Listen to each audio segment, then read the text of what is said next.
Hey, welcome to Home Video Hangouts. I'm Cody, and while I love collecting movies, I also enjoy collecting and playing video games. So I wanted in this video to discuss why video games are important to all physical media and what we're seeing in the video game industry right now. So like other forms of physical media, we've seen video games have gone through cycles of popularity over the years. This is especially true when it comes to vintage or retro video games.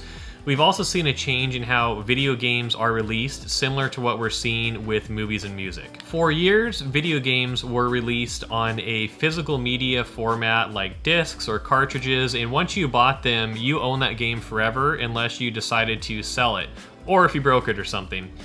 Then over time, we started to see DLC or downloadable content and expansions to games, which started as additional content that was created after the original game was released to give fans of the game something additional they could play or to expand on the game's story a little bit. And that's cool. But then as time went on, we saw DLC and expansion content that seemed more like it was created at the same time as the game or was originally part of the game, and then just cut out and resold for a higher price later to get some additional cash. And a lot of gamers aren't happy about that. We've also then started to see a new type of game release that has been referred to as games as a service or a pay-to-play model.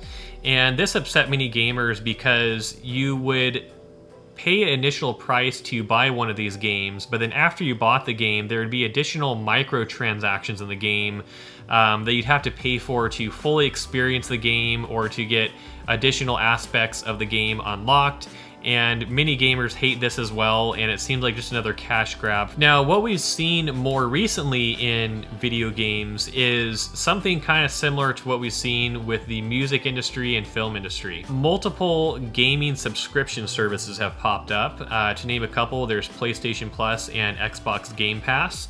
And these services allow you to pay a monthly fee to download and play a collection of curated video games, and in some cases even stream those video games without downloading them. And while these, when they first came out, like movie streaming services, are a great deal, we started to see price increases and restrictions on how they can be used and glitches with them. And so while I think the concept here could have been good, we're also starting to see some concerning trends with them. And this is another thing that's been starting to upset gamers. What's probably most concerning of all, though, is in the past 6 months to a year, we've started to see a trend towards a decline in physical video game releases, to where there's actually been a couple games that haven't gotten physical releases that are big AAA titles. For example, Alan Wake 2 got a very delayed physical media release. It released on its release date only digital.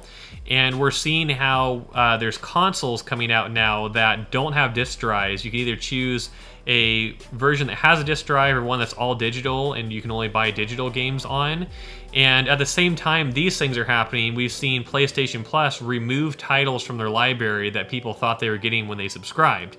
And so all these things are creating similar problems to what we've seen with movie subscription services. And this points towards the importance of buying physical video games. And this is not to even mention other issues like how the transition from physical to digital video games is going to kill businesses like GameStop, to where we have another situation where people are used to shopping there, they enjoy shopping there, and it's going to turn into a Blockbuster-like situation where it's going to be disappearing and then people are going to want it back when it's too late.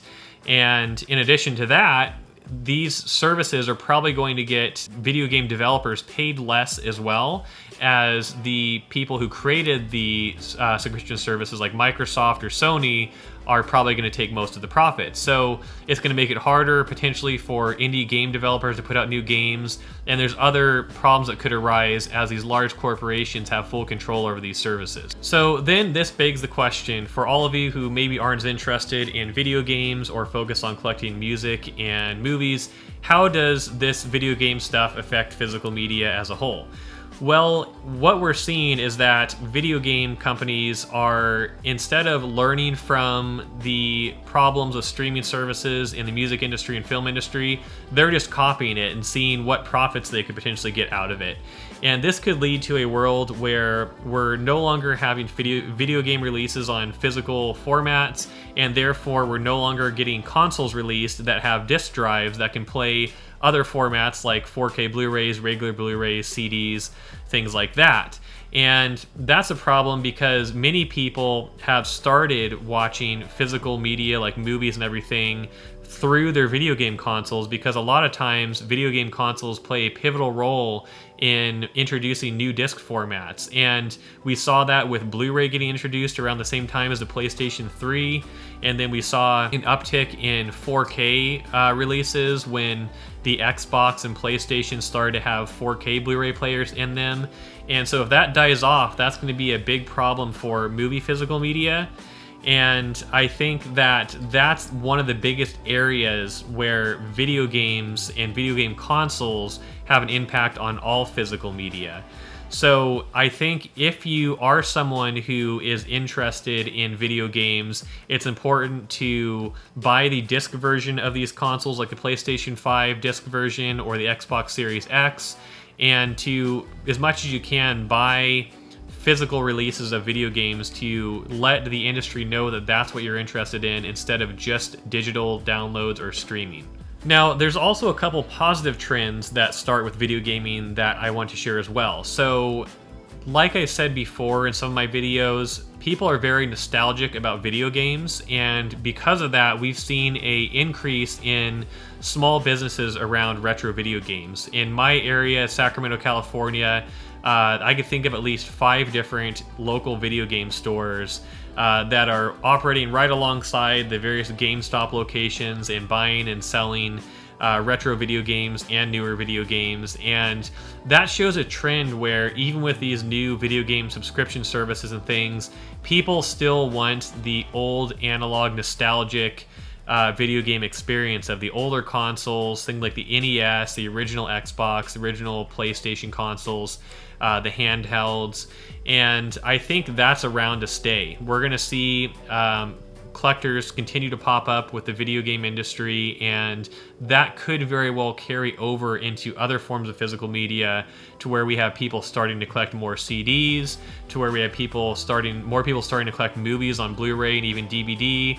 And this could affect the whole industry, because if people become nostalgic about video games, they very likely will with movies and music as well. So what can we do to help the physical media experience in video games and movies and everything else?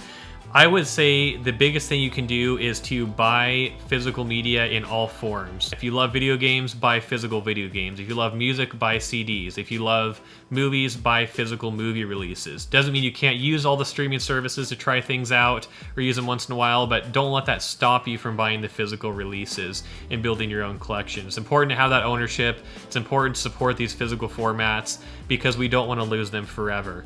So just because we see big box stores going away from selling some of these things doesn't mean that they're going away forever, and we still have options to where we can buy them, whether it's online or on the used market.